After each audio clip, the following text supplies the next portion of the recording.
Novo marco regulatório. Viram essa lei? Lei 13.019. Mudou todo o conceito de relações de entidades privadas com o poder público. Tá? Eles estão chamando de novo marco regulatório. A minha opinião pessoal é que é uma lei boa, sim, tá? Mas não dá para chamar de marco regulatório uma lei que veio porque lá atrás os partidos políticos estavam usando as ONGs para desviar recursos. Então só foi feito, não foi feito porque precisava dar uma maior segurança jurídica para as entidades, não foi feito porque o jeito que era, a entidade fazia a prestação, dali 5 anos vinha uma cobrança, pode uma vírgula do documento, de 1 centavo, tá? Eu estive no CRC do Rio de Janeiro semana passada, retrasado, que foi um evento que foi feito pelo CRC com a Fundação Roberto Marinho. E eu estava conversando com o gestor da Fundação Roberto Marinho, que me autorizou a falar isso com o horror, para mostrar o absurdo que é. Eles tiveram uma prestação de contas de 3 milhões de reais totalmente indeferida, digamos assim, por causa de 1 centavo. 1 centavo. Por quê? Porque quem estava analisando era cara crachá, né? Não bateu, vou cobrar. Tá? Essa lei vem para resolver essas coisas. Essa lei visa mais o que? O fim, o projeto e tal. Mas não dá para chamar de marco regulatório. Eu, pelo menos, não chamo. Mas é uma lei que vale a pena vocês analisarem. Tá? E tem um artigo 8º que permite que eu consiga pagar a minha contabilidade com o dinheiro do convênio, que hoje, até sair a lei, não era permitido. Tá? Mas como é que eu vou fazer isso se eu não tiver uma organização contábil? Porque o contador custa X. Se eu tiver 10 convênios, eu não vou cobrar o X dos 10 convênios, eu vou ter que cobrar um rateio de cada um. Como é que eu vou fazer isso se eu não tiver um controle interno eficiente? Então, a importância também, né? Números do setor, o que cada vez mais vem chamando a atenção de órgãos fiscalizatórios. Tá? Na saúde eu tenho tantos hospitais, tá? Eu tenho 574 mil pessoas empregadas, o que na patronal é um bom valor. Na educação, 165 mil, e na assistência social, 160 mil. Tá? É realmente um setor cada vez mais em evidência. Tá?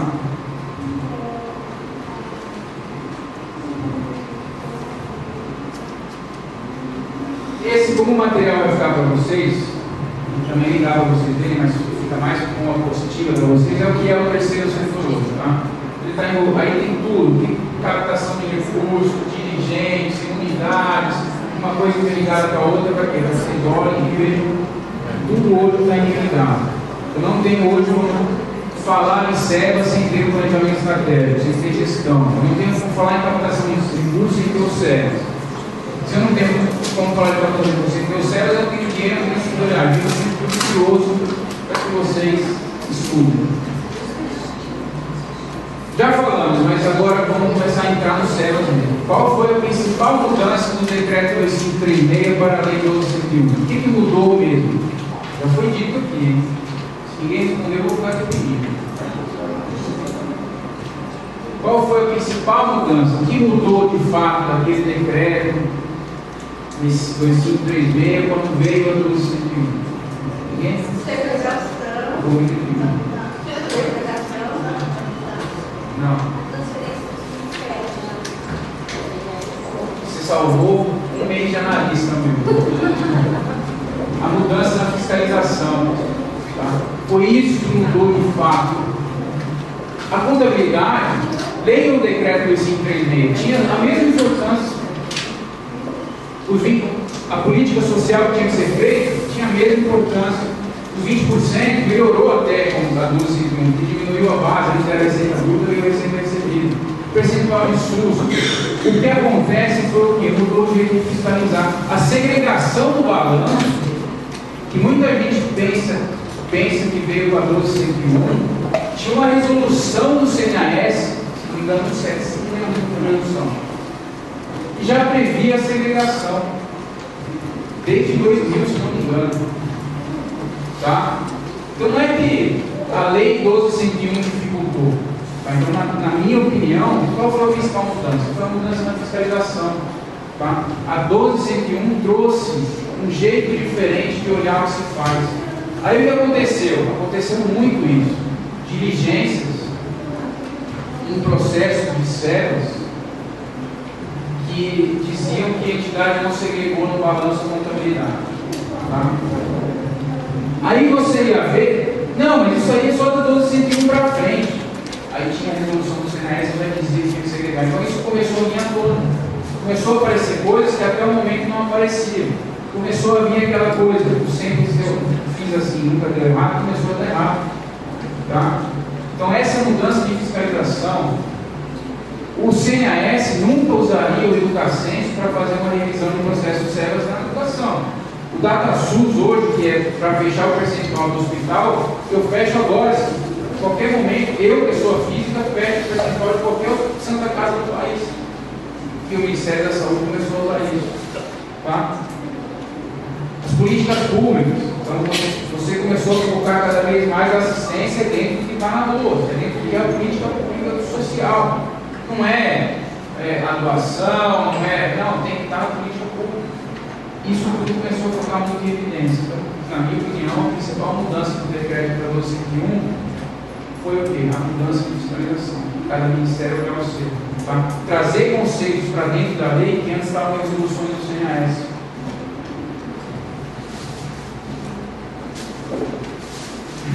Integração.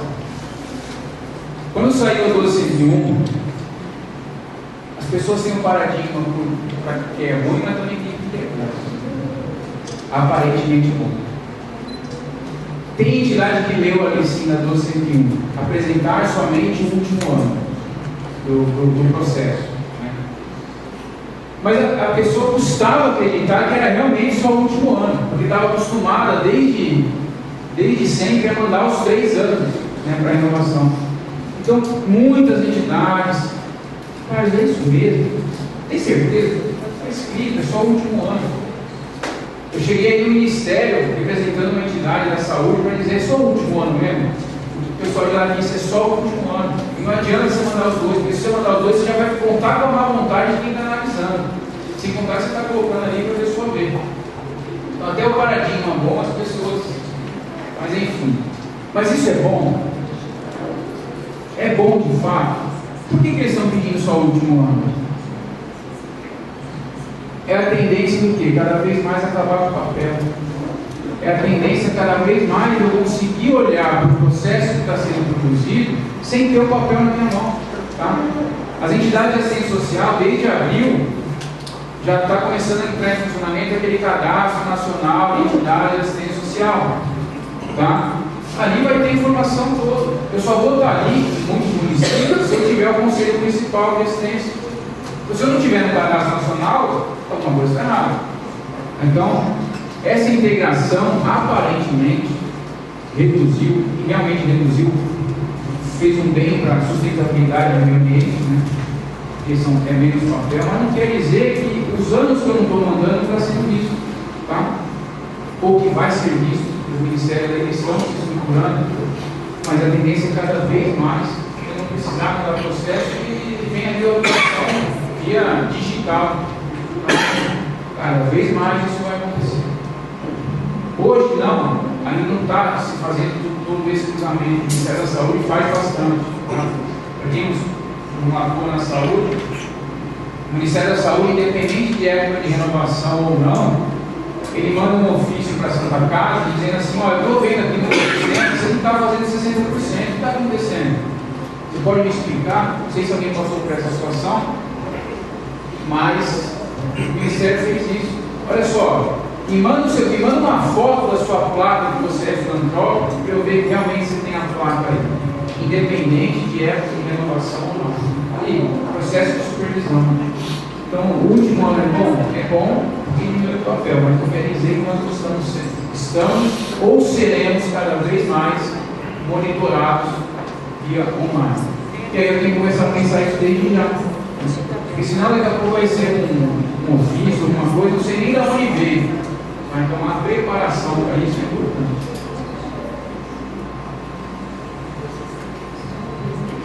A título de conhecimento,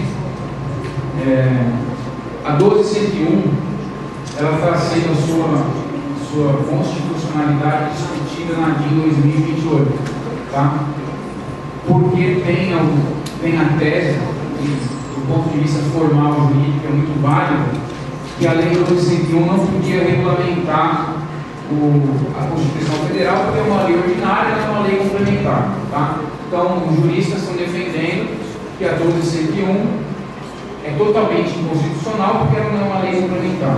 E os únicos requisitos de autoria e filantropia seriam aqueles do artigo 14 do CTN, que é distribuir patrimônio, aplicar o território nacional e a contabilidade.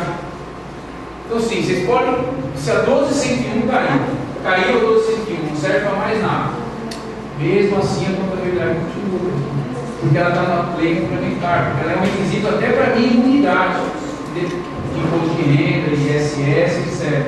Veja a importância da contabilidade. Tá? Então, essa DIN está tentando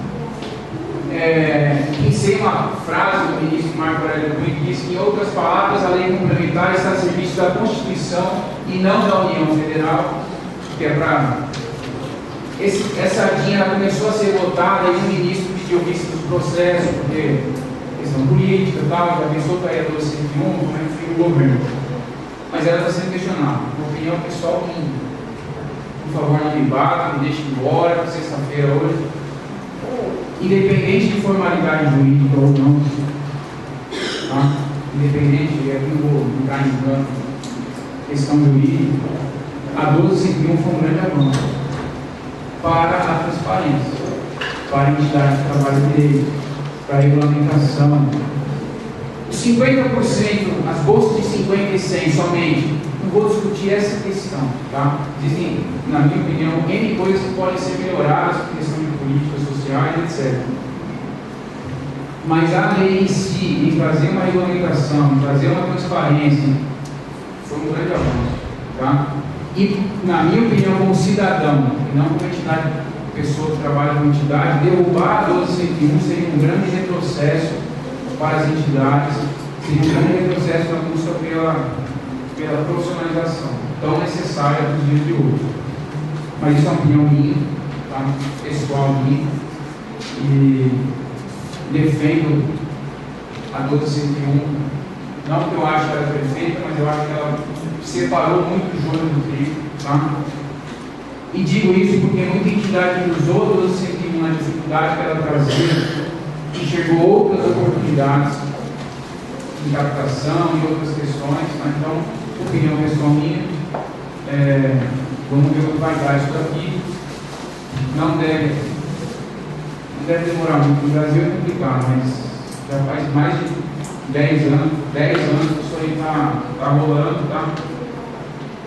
Eu particularmente entendo que, mesmo na formalidade jurídica, uma coisa é eu ser entidade beneficente da assistência social, a outra coisa é eu fazer jus à isenção. É o conceito que eu trouxe para vocês. O artigo 95 da Constituição diz que as entidades beneficentes da assistência social farão jus às isenções e contribuições sociais desde que cumpridos os requisitos de lei.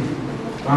Então, a lei que regula o que uma entidade tem que fazer para ser beneficente da assistência social, na minha opinião, não é inconstitucional no 1201. E como cidadão e como pessoa que preza pela gestão de todo tipo de entidade, acho que está bom. Aqui foi o que eu disse para vocês, o artigo 9 e 14 da Lei 9.532, que é o CTN. Depois tem um marido. Mesmo que vocês ouçam falar um dia que caiu a 1201, não quer dizer que vocês estão fora do espelho, não quer dizer que não tem que fazer contabilidade, não quer dizer que tem que ter auditoria. Porque isso aqui aí sim a contabilidade traz o CTN. A contabilidade é um pré-requisito, sim, para a imunidade barra isenção. Tá? Então esse cuidado tem que ter. Bom, células. Dentre várias outras situações, o que é o células hoje? É a Lei 1201, com as alterações promovidas pela 1282, tá? E o decreto 8.242, que substituiu o 7237. Então, hoje, essa é a base de sustentação da filantropia. Tá?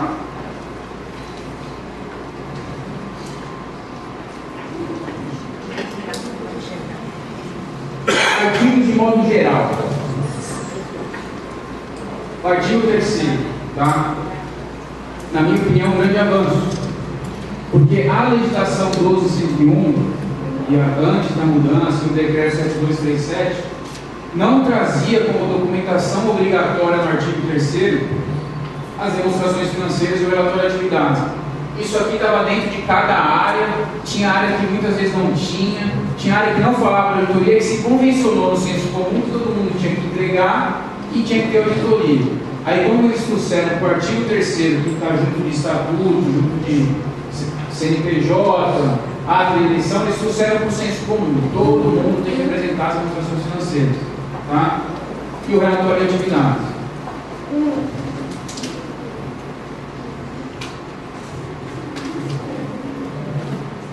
Auditoria. As entidades que trazem o parágrafo primeiro têm que entregar a auditoria. Quem que tem que entregar a auditoria? Quem tem uma receita acima de 3.600.000. Tá? Esses 3.600.000, no passado, não tão longe, eram 2.400. Ele está sempre vinculado à lei 123, se não me engano. Lei complementar 123, que é a lei do 5. Toda vez que esse limite muda, a auditoria muda junto, o valor. Então, hoje, quem tem 3.600.000 tem que... Dá licença, eu só quero afirmar que a Caio Federal não tem esse orçamento. A gente tem auditoria por conta das nossas... Eu ia falar isso, tá?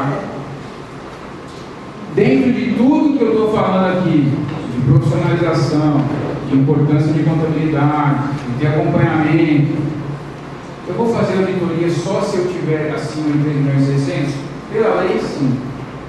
Mas um processo de auditoria, de assessoria, ele é saudável para que eu me atente à contabilidade, não só a contabilidade, mas questões de controles externos. Tá? Se está tendo fraude na minha entidade, se está tendo desvio, se tem algum processo que não está tendo, mas que pode vir a ter porque o processo é falho, independente pela lei, acima de 3.600.000.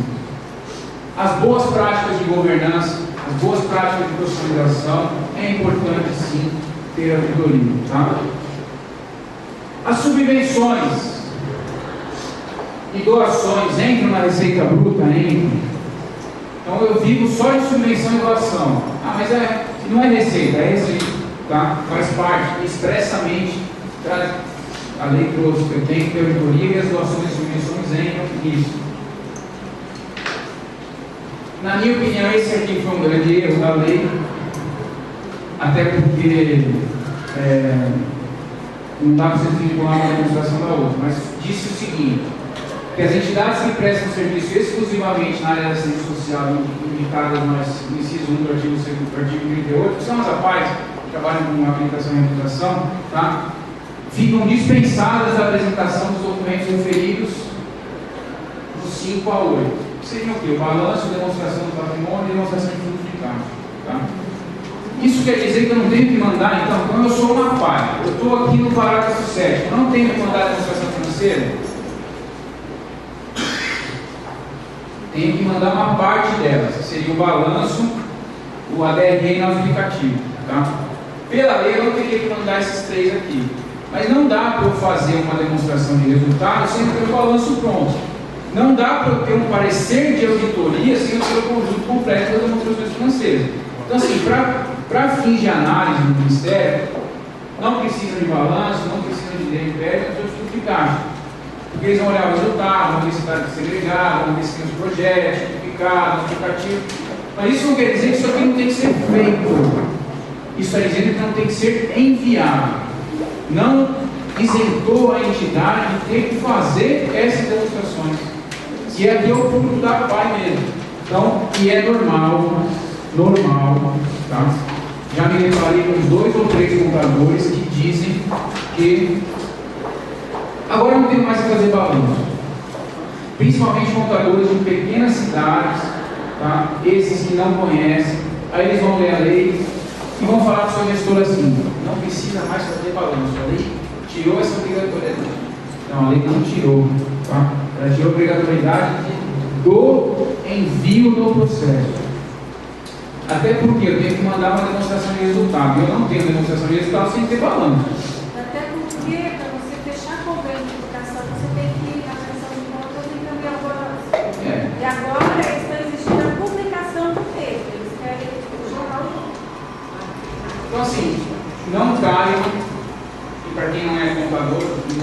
professor, mas oriente, não caia, infelizmente, na palavra de muitas pessoas que dizem que não tem mais que fazer, só tem que fazer sim, só não tem que se enfiar. Tá? O decreto 8.242 foi omisso com relação às parcerias. Então, no decreto 7237 tinha um parágrafo, um artigo que dizia das parcerias, como é que iam funcionar. Ele foi omisso nesse decreto novo, tá? 8.242, e ele foi omisso de propósito, né? Que ele foi omisso por esquecer. Então, as minutas que iam e vinham em todo esse processo de mudança, as entidades colocavam, o governo ia tirar, no fim saiu sem parceria. Tá? Isso não quer dizer que as parcerias são proibidas. Isso só quer dizer que elas não podem mais ser usadas para fim de gratuidade. Então, se eu tenho um colégio e eu estou comprando uma vaga no outro colégio, pagando para o colégio para pegar a gratuidade deles, isso não mais pode ser feito. Tá? Na minha opinião, também é um retrocesso, porque a assistência social, por exemplo, já não tem recursos. Se eu quero meio de captar recursos com outras entidades, acabou perdendo esse dispositivo. Tá? Pelo menos por enquanto.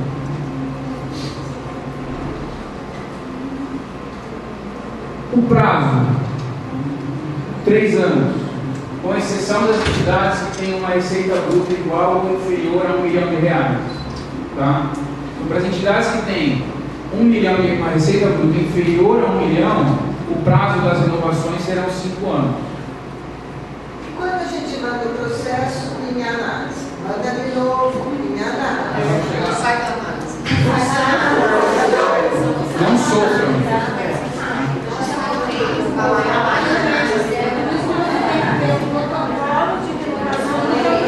Nós vamos chegar lá.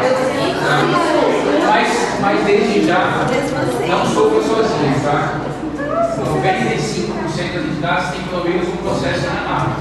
Acho que essa palavra a pessoa até passa mal com o outro, nem análise. Mas tem muito menos. Nós vamos chegar lá. Então, regra geral, as entidades que têm receita abaixo de 1 milhão, quando sair o deferimento, vai ser de 5 anos. As demais continuam com 3 anos. Tá? Aí você recebe o certificado da terceira 5 anos.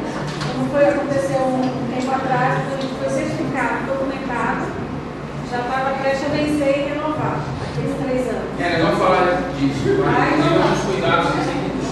Mas regra geral é isso aqui. Nós vamos falar das antigas. O artigo 7 não teve a questão do conceito de tempestividade e indefetibilidade. Artigo 7 e 8. Tá? O artigo 7 ele diz que os processos de renovação protocolados após o prazo previsto na Lei 1201, que mudou, que não são mais os 6 meses anteriores, agora são os 365 dias anteriores à certificação. Então, eu posso entregar em qualquer momento, em 365 dias anteriores à validade. Se vence dia 31 de dezembro de 2014, eu posso entregar nos 365 dias anteriores em qualquer momento. Não tem mais os 6 meses. Então, esse prazo do artigo 24 são esses 365 dias. Então, para quem entregar fora do prazo, ou seja, para quem entregar no dia anterior à validade do certificado, ou antes dos 365 dias, tá? Para quem entregar antes dos 365 dias, o processo perde a validade porque ele não é reconhecido, porque ele não foi dentro dos 365 dias. Para quem for depois da validade, quando vencer o certificado, eu não tenho mais direito às isenções. O processo vence em 31 de 12 de 2014. Eu entreguei em 1º de janeiro de 2015. Desse dia, do 31 de 12 de 2014 para frente, eu vou depender do em análise. Então, é assim. Ficar intempestivo é uma assinatura de que eu vou pagar uns bons anos do certificado até sair uma análise do que eu estou entregando. Venceu em 31 de 12 de 2014, entreguei um dia depois, ele é considerado intempestivo. Do dia que venceu o certificado para frente, eu não faço direito às isenções. Tá? Então, a entidade não será beneficiada pela isenção do pagamento do período compreendido entre o término da validade da certificação e e a data de notificação da decisão favorável ou desfavorável. Mas quando? Posso perguntar? Pode. Específico, Agora é a hora. não sei. Então, a parte de Federal vence em novembro. Então, já fez um, já mandou outro, os dois estão em análise. Tem um testamento. Então, porque antes era 6 meses. O que eu faço agora? Então vamos lá. Então você entendeu o conceito da intempestividade? O conceito é esse. Entreguei um dia depois, não faço direito nem intempestivo. O artigo 8º ele traz o conceito de tempestividade. Tá? Esse aqui que é o caso da maioria. Tá? Eu fui tempestivo, ou seja, eu entreguei dentro dos 365 dias imediatamente anteriores à validade do meu certificado, o meu protocolo, ele é considerado o quê? A prova de que eu entreguei, a prova de que eu estou fazendo jus àquela isenção. O protocolo de representação será considerado prova da certificação até o julgamento do seu processo com o Ministério Certificador. Tá? Resumindo, no exemplo que eu dei, 31/12/2014, se eu entreguei dentro dos 365 dias anteriores. Não, é que a gente está esclarecendo uma parte e como que ela poderia fazer para ter o protocolo, que ela não tem. A gente está pedindo para que ela ligue na federação e eles façam o protocolo. Eles te mandam até a cópia. Eu tenho essa sugestão. Então, se você ligar lá, eles te mandam a cópia do processo e quando você fazer com eles, tem uma cópia. Para quem não tem o protocolo, vamos lá, por parte. Isso aí. Intempestivo, certo. Se eu entreguei o meu protocolo tempestivamente, ou seja, antes do dia, eu estou com prova de certificação. Então, aquele em análise sofreu menos, porque aquele protocolo já é prova de que eu faço direito às isenções da comissão.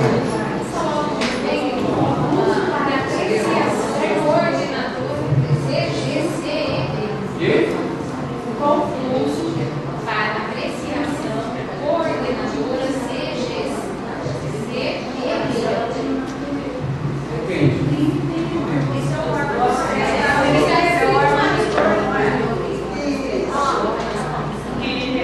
Mas isso daí são as movimentações do processo dentro do Ministério, tá?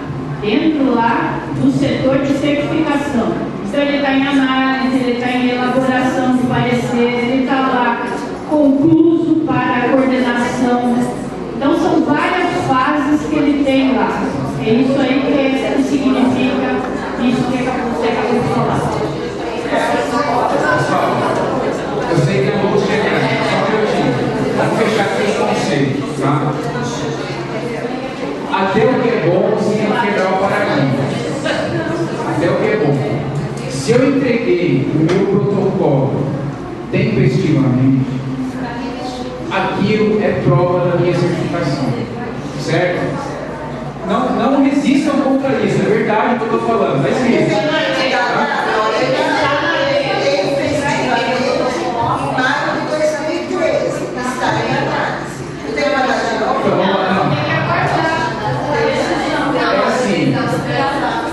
Vamos lá. Por partes. Eu entreguei o meu processo tempestivamente. Não resistam, eu estou seguro. Não resistam. Não resistam. Eu estou garantido. Certo? Nos sites, vocês têm a movimentação do processo.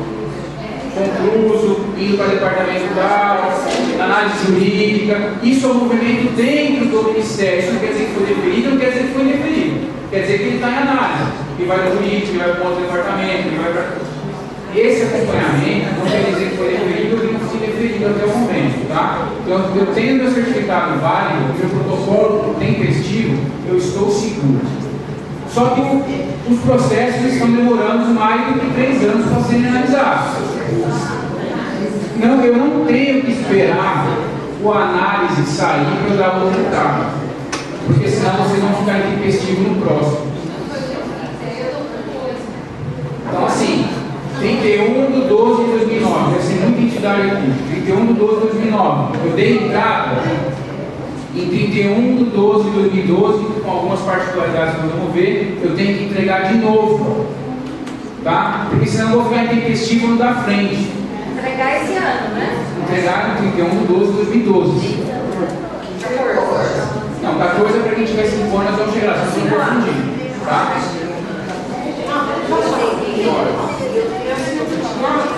Nós tínhamos a nossa informação em 2010. Mas houve uma mudança, veio lá no Ministério mesmo, você pode receber e protocolaria os processos. Pessoal, a dúvida dela pode ser de mais ou menos. Aí o que aconteceu? Nós entramos em contato com a IDES, nós falamos lá, e temos que trabalhar dando orientação para o povo, ser enviado, e aí no meu caso, lá, a gente preparava e a federação protocolava para a gente o Unicef. E aí nós ficamos assim, o nosso vencimento que tínhamos mais eles pediam para a gente aguardar a orientação. A federação também entrava em contato e pediu para aguardar a orientação. Nós tínhamos um motivo assim, de 10 dias, nós ficamos aguardando a orientação, encaminhamos essa documentação em 12 de março para a federação e ela só conseguiu protocolar junto ao Ministério em maio. Nós ficamos intempestivos. Aí veio a mudança da lei, mandando agora em 2014, em janeiro, chegou dizendo que foram considerados tempestivos, esses simulados tempestivos, e que a gente sempre checando no site. No site, às vezes, estava até fora, não está nos Estados Unidos. Mas aí a gente consegue entrar agora e ver que está em análise. Aí, a título de não saber o que fazer, porque a gente não sabia o que fazer, eu mandei de novo esse ano toda o pedido de renovação, sem saber data, sem saber nada. Porque a gente não tem essa orientação assim, vamos supor assim, um esclarecimento que você está dando aqui hoje. A gente não tinha anteriormente, as pessoas que estavam lá, normalmente nas atais, elas estavam apenas assim, a título de ajuda, e também não tinha todo esse conhecimento de lei, de análise, agora que, como você disse, que os ministérios agora, cada um estão fiscalizando e agora está se vendo, está se chegando nessa. Mas nem que as rapazes estejam assim, vamos supor, não transparentes. Então, como você disse, não sabe dizer a transparência de Deus. Então, eu só queria saber o seguinte: o que faz? Só espera essa análise mesmo? Vamos lá. Primeiro, eu vou usar a sua. Eu vou repetir, tá? Ela falou uma coisa que eu vou dizer de novo e vou insistir nisso. O que sempre fiz, nunca deu errado, está começando a dar errado. Tá? Não, eu sei. A profissionalização é importante. A lei 12.101, quando mudou para 12.868, várias unidades que estavam intempestivas ficaram intempestivas. Nós vamos mostrar aqui para frente como é que está isso. Tá? Vamos entender conceitos, vamos tirar, deixem a insegurança de lado e aceitem um bom paradigma. Eu sei que a resistência é difícil. Vamos lá. Ele é tempestivo quando entrega 365 dias até 365 dias anteriores à minha renovação. Não é um ano antes, tem muita gente pensando que é um ano antes. É até 365 dias após.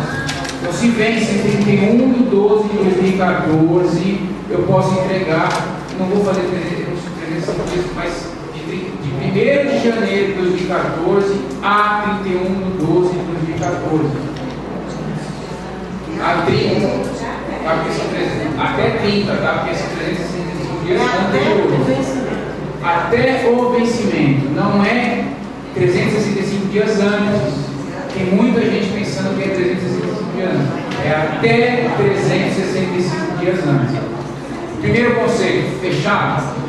Então, se um dia eu falarem para vocês, tem que entregar um ano antes, tenham firmeza para dizer, não, é até 365 dias.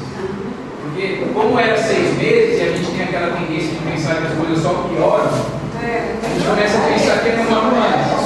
Né?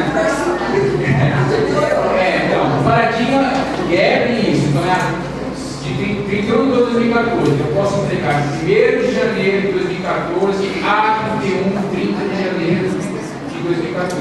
Não é 6 meses antes, não. É dentro desse período todo, qualquer dia. Certo? Eu sei que talvez seja uma repetição. No caso da Vailate do Centro, era 3 anos, né? Cada 3 anos.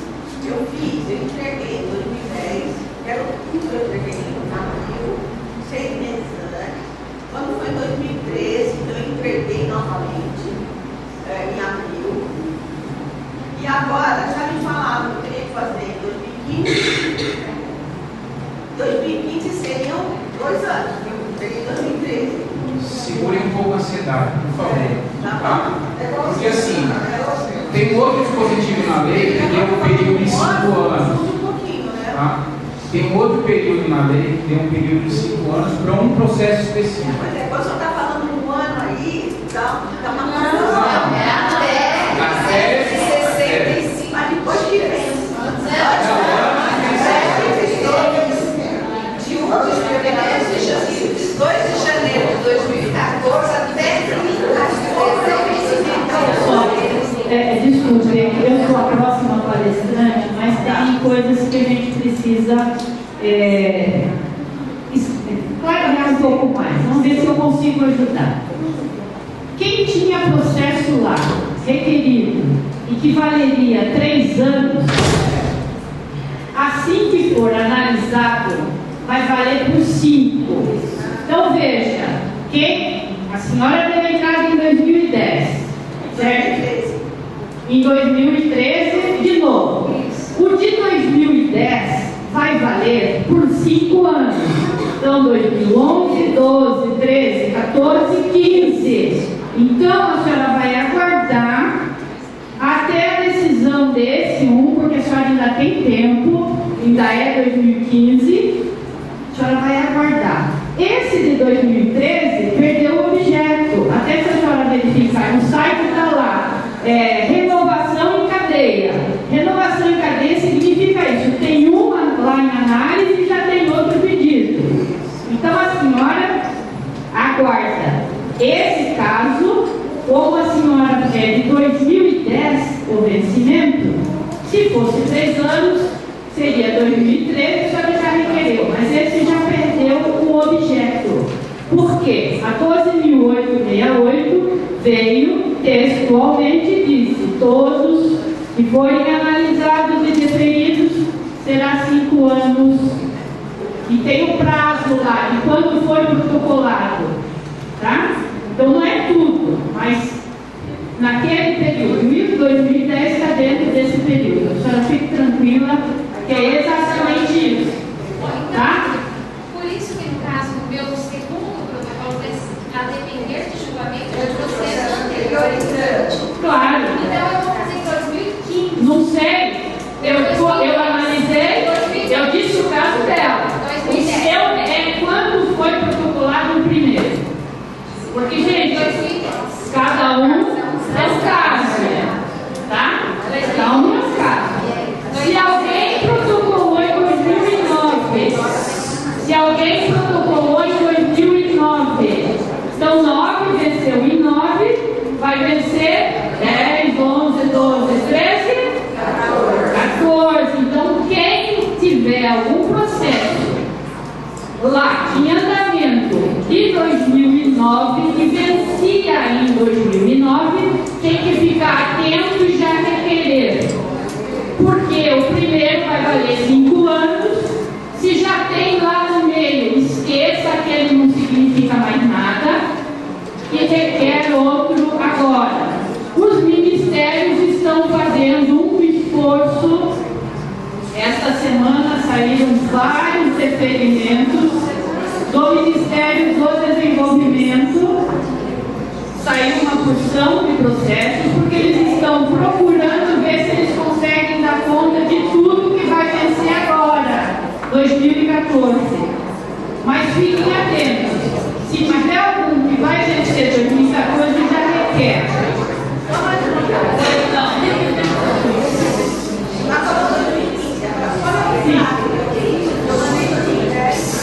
Eu tenho que respeitar.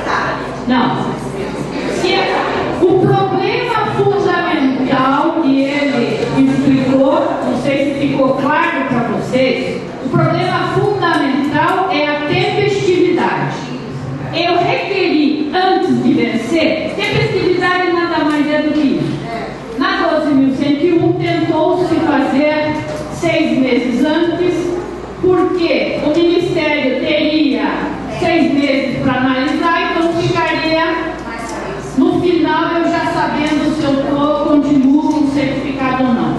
Só que nesse primeiro momento, se mostrou impossível do Ministério cumprir esse prazo, esses 6 meses. Mas ele continua na lei, lá no decreto. Então, gente, o que eu tenho que ter muito claro é nunca deixar passar a validade para requerer o outro. Nunca. E se eventualmente o que está lá não foi decidido, mas vai vencer o prazo que deveria, eu entro com um processo. Não esqueçam que na regra nova trazida pelo decreto novo, será 5 anos para todos que têm receita bruta inferior a R$1 milhão. Tá? Então aí algumas entidades inclusive vão se encaixar e vai ser 5 anos sempre. Tá? Mais tarde, se vocês quiserem, depois a gente explica de novo. Deixa eu falar uma coisa para vocês. Eu não gosto de responder questões pontuais quando a gente está falando aqui, porque cada caso é um caso. Tá? E às vezes a gente está ouvindo ou errado, e aí bate uma tecla aqui para vocês, dizendo uma coisa que não é aquela coisa. Existem várias situações na lei que são 3 anos, que são 5 anos. Cada caso é um caso. Depois que acabar, se quiserem procurar para falar especificamente que eu possa dar atenção, nós vamos fazer a cronologia. Mas o principal recado aqui é entender o conceito de tempestividade, a importância de ser tempestivo, porque se eu for tempestivo, eu perco o direito à isenção depois que vencer os benefícios.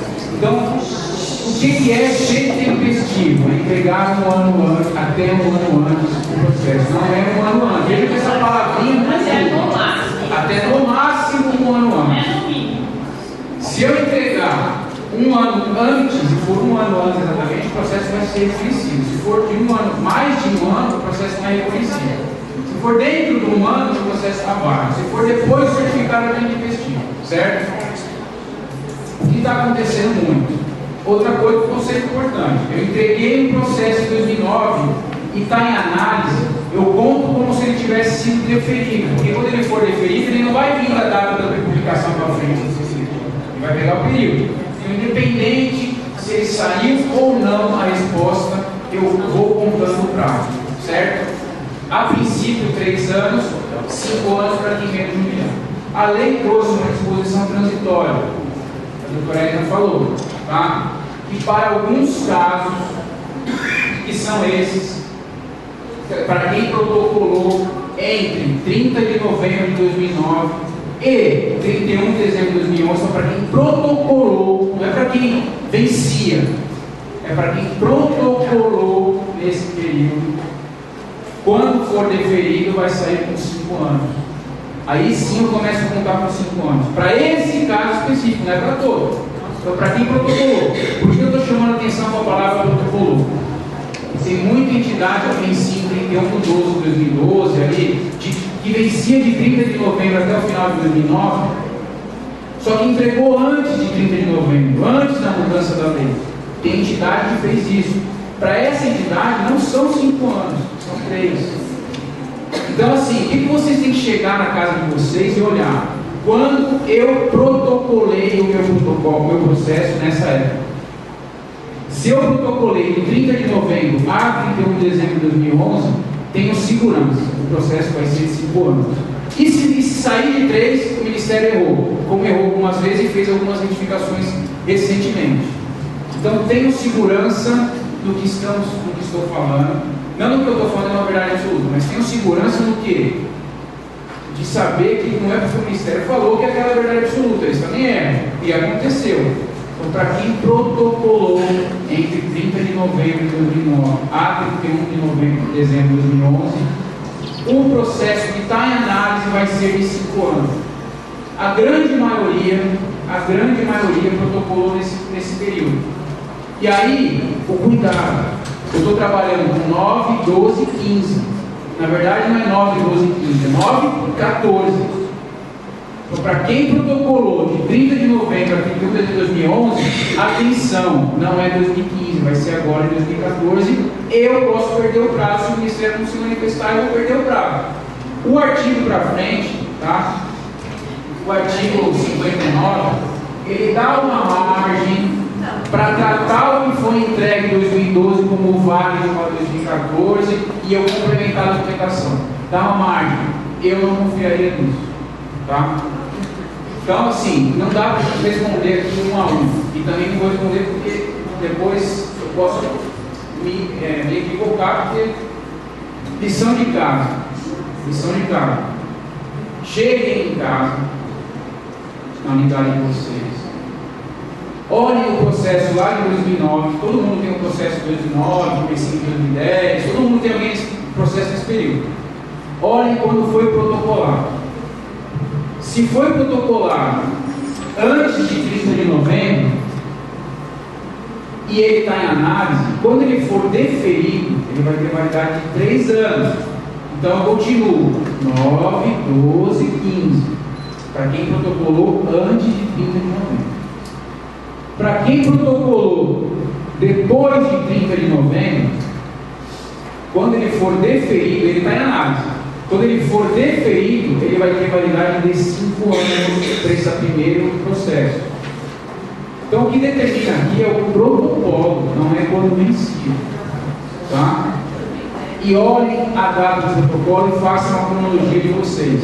O Ministério do Desenvolvimento Social e Combate à Fome, há um tempo atrás, soltou uma portaria,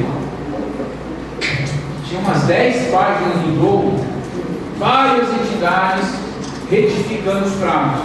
Então, algumas que já tinham sido deferidas em 3 anos, já tinham sido deferidas, não estavam em análise. Isso. Aí eles já tinham sido deferidas e eles prorrogaram por 5 anos. Então pode ter entidade aqui que está achando que é 3 anos e na verdade já até tem uma portaria jogando para 5. Então olhem o protocolo de vocês, se ele está em análise, tranquilo, porque vocês têm, se for protocolado nesse período, será de 5 anos. Para quem já teve deferido lá em 2009, 2010 e está trabalhando com 3 anos, cuidado que saiu uma portaria, vocês podem estar lá dentro, que na verdade não são 3, são 5, porque ele pegou o que já tinha sido deferido. O Ministério da Saúde soltou algumas portarias, ainda não contemplou tudo, e o Ministério da Educação Trabalhada não soltou nada. Mas tenham segurança do que eu estou falando. Se protocolou nesse período depois de 30 de novembro até o 31 de dezembro de 2011, será de 5 anos, e aí eu trabalho os 5 anos do que vai ser deferido. Certo? Por favor, você acabou de falar. Oi? Antes de 30 de 11 de 2009, considera-se 3 anos. Depois de 30 de 11 de 2009, considera-se 5 anos. Até 31 de dezembro de 2011. Certo? 11 ou 10? Até. Ou Até 31 de dezembro de 2010. Até 2011. E a publicação da 12.868. 12.68 foi. É 12 anos. É isso mesmo. Os requerimentos de renovação está aqui, ó. Para as entidades de assistência social. Não, é o slide da O anterior, o slide. O anterior. Não. Aí, o anterior. Esse? Não, peraí. Esse fala até 2010, o outro fala até Esse é o dezembro de 2011. Tem um prazo de validade de 5 anos. As entidades de assistência social. As certificações são de para as entidades que estão exclusivamente, né, e aqui é o nosso caso, assistência social. E parágrafo 1 ou 2 do artigo 2 do artigo 18, não é o protocolo em até 30 de novembro. É o protocolo de 10 de novembro de 2008 a 31 de dezembro de 2011. Eu vejo que para o universo das APAES, o protocolo é anterior ainda, 10 de novembro de 2008. Certo? Todos serão, faz todos os humanos. Porque todo mundo vai estar aqui. Força de Deus. Tá? Todo mundo vai estar aqui.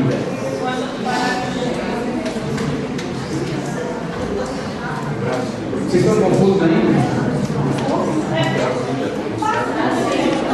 Ó, pessoal, então é assim. Depois, se quiser procurar o seu caso específico, e procure, tá? Não dá para responder aqui em cada caso, mas fique sem conceito, não tem medo de estar certo. Tá? A gente adiantou um pouquinho.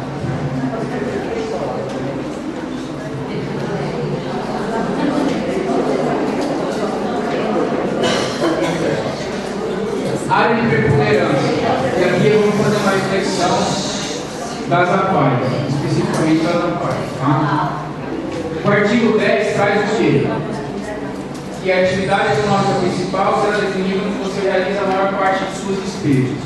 Regra geral para as entidades. Tá? Então, qual é a minha preponderância? Eu sabia o que ia ser, se tal, ficou definido que é pela despesa. Certo? Ficou definido pela despesa.